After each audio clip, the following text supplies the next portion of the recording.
Buonasera a tutti e bentornati a Liberamente, variazioni e scorribande qui su Radio Libertà. Allora, non che ne abbia bisogno in questi casi e su questi temi, ma ci sentiamo di dare un piccolo consiglio non richiesto alla Presidente del Consiglio Giorgia Meloni, che spesso è subissata di consigli interessati di parte. Ecco, il nostro non è di parte se non si intende per parte quello che ci sembra l'interesse nazionale italiano, tema a cui sappiamo la nostra Premier tiene sommamente.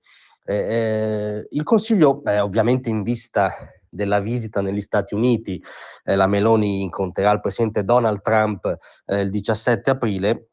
Il consiglio è molto semplice, è un consiglio, se volete, anche di pars destruens, non ci addentriamo nella pars construens, sarà piena di sherpa molto più attrezzati di noi, c'è un consiglio in negativo da dare, però una premessa in negativo da chiarire.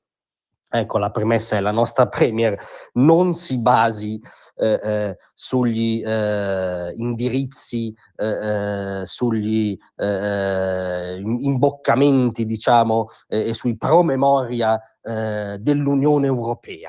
Non ascolti nessun refolo che viene da nessun ufficetto di Bruxelles, da quello della von der Leyen a quello dell'ultimo euroburocrate, non solo perché sono tutti quelli sì consigli interessati pro domo loro, ma anche perché sono fondamentalmente fallaci nel merito, oltre che insopportabilmente doppiopesisti.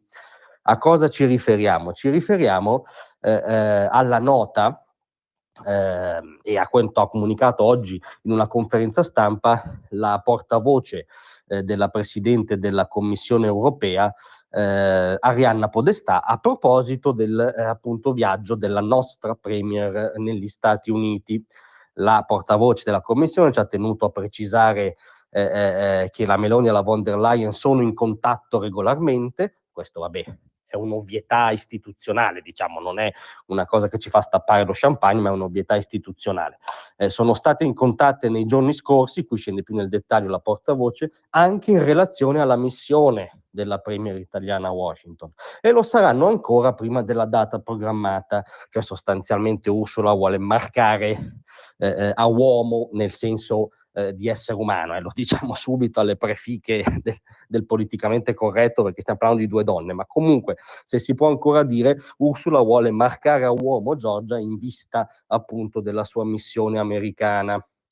E come dire, il veleno è sempre in coda, la portavoce ha aggiunto che, come ha affermato la stessa Presidente von der Leyen in alcune interviste, ogni contatto con gli Stati Uniti è benvenuto, ci mancherebbe, ma bisogna ricordare che la competenza per la negoziazione degli accordi commerciali spetta all'Unione Europea. Eccolo lì il dogma eurocratico. Questo è sancito nei nostri trattati, con la T maiuscola, nelle agenzie che sono più o meno un gradino sopra le tavole della legge ricevute da Mosè sul Monte Sinai. Quindi ovviamente è di nostra esclusiva competenza, di nostra esclusiva competenza. Un'ipoteca bella pesante posta dalla Commissione alla legittima Presidente di uno Stato membro sovrano che sta per andare in missione da quello che risulta essere ancora il principale alleato, cioè il Presidente degli Stati Uniti. La domanda per smascherare il doppiopesismo irricevibile di queste osservazioni è la seguente: ma scusate, qualcuno ha emesso note analoghe, ha fatto ammonimenti analoghi qualche giorno fa al premier spagnolo Sánchez, che si è recato in missione a Pechino, non dal principale alleato, non da colui che garantisce da decenni peraltro la difesa dei popoli europei pressoché in solitaria, ma dalla Cina, dalla principale potenza totalitaria mondiale, che con la sua pratica della concorrenza sleale ha peraltro fatto saltare parecchie filiere industriali, anche europee, anche italiane, anche spagnole, immaginiamo. E nel caso di Sánchez, qualche giorno fa, nessun portavoce, ma neanche nessun addetto stampa, nessun portinaio di Bruxelles si è premurato di ricordare a Sánchez che, a occhio, gli accordi commerciali sono di competenza nostra. Sì, vai pure, ma non uscire dai trattati, nessuno. Cioè Sánchez da Xi andava, diciamo, libero e forse anche incoraggiato, no? a prendere accordi, visto che, come è noto, sono fissati nei prossimi mesi appuntamenti tra von der Leyen, tra il Presidente del Consiglio europeo, insomma le alte cariche dell'eurocrazia con Xi Jinping dentro questa follia per cui ora l'Unione Europea vuole provare a fare di Pechino l'interlocutore privilegiato, cioè del dragone comunista che si sta mangiando le economie occidentali. Questo è il grande piano di lor signori o lor signore.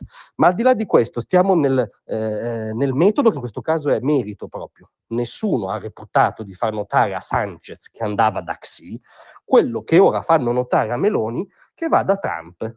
E cioè no, le competenze commerciali sono nostre, occhio a uscire dal recinto, dall'Eurogabbia.